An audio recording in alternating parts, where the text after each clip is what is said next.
ჩვენ ახლა ვიმყოფებით სოფელ წკერეში, ეს არის ის ბოლო ლოკაცია, საიდანაც შეგვიძლია მოგიყვეთ ამბავი, რა მოხდა, როგორ დაშავდნენ მუშები და მიწის ჩამოშლის შედეგად დაღუპული არის ოფიციალური ინფორმაციით 4 ადამიანი. ეს არის სწორედ ის ბოლო ადგილი, საიდანაც შეგვიძლია გვიჩვენოთ, რა ხდება აქ. ეს არის გვირაბი 9 კილომეტრიანი, რომელიც სოფელ წკერეს აკავშირებს სოფელ კოპთან.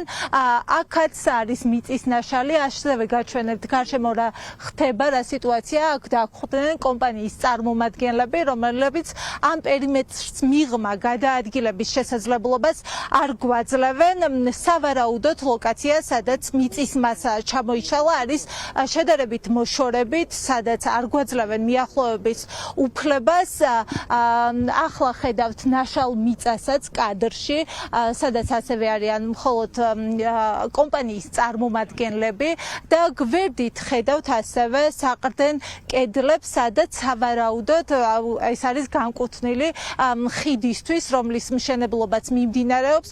ოფიციალური ინფორმაციით, რასაც საავტომობილო გზების დეპარტამენტი ავრცელებს, სწორედ საყრდენი კედლის მოწყობის სამუშაოების დროს მიწის მასა ჩამოიშალა და 5 ადამიანი მოყვა ამ მიწის მასაში. 1 ადამიანი არის დაშავებული და კლინიკაშია გადაყვანილი, ხოლო 4 ადამიანი დაიღუპა. ჩვენ ადგილობრივები გვეუბნებიან, რომ სავარაუდოდ უფრო მეტი არის დაშავებული მიწის მასის ჩამოშლის შემდეგ ქვეშ მოყოლილი, თუმცა ამას ოფიციალური უწყება შინაგან საქმეთა სამინისტრო არ გვიდასტურებს. მთავარი, რასაც ავტომობილო გზების დეპარტამენტი წერს, არის, რომ კონტრაქტორი კომპანიისგან მოითხოვს ის უსაფრთხოების ნორმების დაცვას, გამკაცრებას, თუმცა ჩვენ აქ ადგილზე მოსულებმა ვცადეთ გაგვერკვია, ახლა რომ სამშენებლო სამუშაოებს ახორციელებენ, რომელი კომპანიის წარმომადგენლები არიან, რადგან 2 კომპანიასთან აქვს კონტრაქტი გაფორმებული სახელმწიფოს, რომლებიც აშენებენ არა მხოლოდ საავტომობილო გზას აგებენ, არამედ ხიდებს და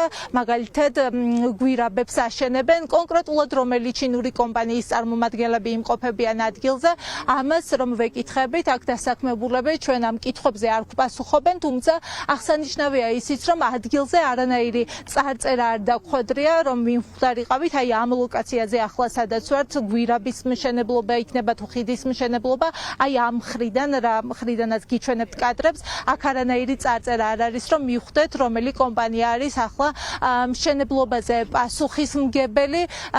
შესაბამისად, გუშინ მოხდა ეს ამბავი, ჩვენ გუშინ გვიან საღამოს გავიგეთ საავტომობილო გზების დეპარტამენტის ცნობით, რომ მიწის მასის ჩამოშლის შედეგად 4 ადამიანი დაიღუპა, 1 კი დაშავდა.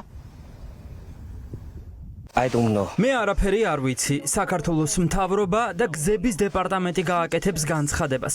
შეიძლება დღეს მოვიდნენ. არ შემიძლია კითხვებზე გიპასუხოთ. არ ვიცი რამდენი ადამიანი დაიღუპა. რა გაიგეთ, რა მოხდა სოფელში, წკერეში? ის ისე დაუტანიაო რა ეს ჩინელებია. რამდენი ადამიანია? არის ახლა რამდენი? ეძებენო სხვაებს?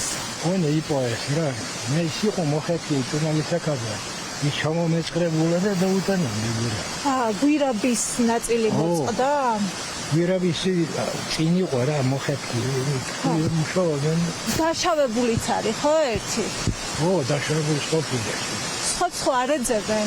ვინმე ხო არ არის დაკარგული? ისე კახე ვერ გაიგეში. სად დაიღუპნენ მუშები? ორეობილი. მიწაყრილი იყო რა. და სამუშაო. და ის ჩამოიშალა სანამ გაზი დაგვნენ. კიდევ ეძებენ ახლა ვინმეს მიწაში მოყოლილებს? როგორ ვიცი ამოიყვანეს. ხო, 4 დაღუპულია და 1 დაშავებული, ხო? რავი, ეგრე გავიგე. სხვებსაც ხო არ ეძებენ, მაგას გეკითხებით. ჩვენ აქ ადგილობრივი გვაწვდის ინფორმაციას, რომ უსაფრთხოების ნორმები მშენებლობის დროს მათი ინფორმაციით დაცული არ არის, ქაოტურად მიმდინარეობს მშენებლობები და მათი ინფორმაციით დაშავებული უფრო მეტია, რომელთა სავარაუდოდ სამძებრო სამუშაოები გუშინ გვიან ღამემდე მიმდინარეობდა, თუმცა როგორც უკვე გითხარით, ამ ინფორმაციას, რომ უფრო მეტი ადამიანი არის დაშავებული ან დაკარგული და ეძებენ, შინაგან საქმეთა სამინისტრო არ გვიდასტურებს. ადგილობრივების თქმით, უსაფრთხოების ნორმები დაცული არ არის, ქაოტურია მშენებლობა და ზედამხედველობასაც არავინ არ უწევს, რომ ადამიანების უსაფრთხოება დაცული იყოს. დაიღუპა 4 ადამიანი, რაც საჯარო თვითონ დეპარტამენტმა გააგრძელა, ერთი არის დაზიანებული. მთლიანი მუშა პროცესი, რაც ამ მონაკვეთზე მიმდინარეობს, აბსოლუტურად არ არის დაცული არც მუშის და არც იქ მყოფი მცხოვრები ადამიანების სიცოცხლე, იმიტომ რომ ეს უკვე მეორე შემთხვევა იყო. პირველი შემთხვევა გვახსოვს 2 წლის უკან მოხდა, როცა 2 ჩინეთის მოქალაქე გარდაიცვალა, გაიგუდნენ გვირაბში. ამ მეწყერმა ასევე ჩაიტანა ტექნიკა, იქ მომუშავე ტექნიკა და ასევე ამბობენ ადგილობრივები, რომ კიდე რამოდენიმე ადამიანს ეძებენ. ადგილობრივებს არა, უცხო ქვეყნის მოქალაქეებს ეძებენ, რომლებიც ამ ობიექტზე მუშებად მუშაობდნენ. მიმდინარე პროცესში დაზიანდა ადგილობრივი მოსახლეობის საკუთრება, მიწები, სახლები, იყო ესეთი რამოდენიმე ფაქტი.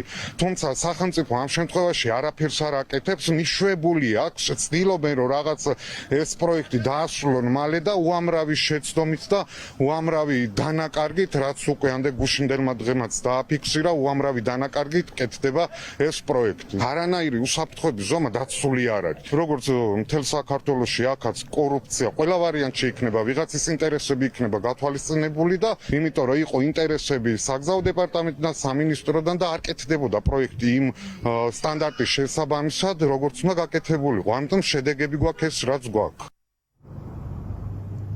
ოფიციალური ინფორმაციით დაწყებულია გამოძიება, ვინ არის გამოკითხული, რამდენი პირი დაკითხეს, ვისი პასუხისმგებლობა შეიძლება გამოიკვეთოს, ამაზე ჯერჯერობით ოფიციალური უწყებებისგან ჩვენ ინფორმაცია არ გვაქვს, როგორც აქ გვეუბნებიან, შეიძლება დღეს მოვიდნენ სხვადასხვა სტრუქტურის წარმომადგენლები, თუმცა დაზუსტებით მათაც ამის თქმა არ შეუძლია, გვპირდებიან, რომ ოფიციალურ წარმომადგენელს დაგვალაპარაკებენ, დაგვეტყვიან, რას მოხდა ეს ინციდენტი, რატომ ჩამოიშალა მიწის მასა, რატომ არ მოხდა ამის გათვალისწინება და პრევენცია, იმის გამო რომ ადამიანების სიცოცხლე საფრთხე არ შექმნოდა.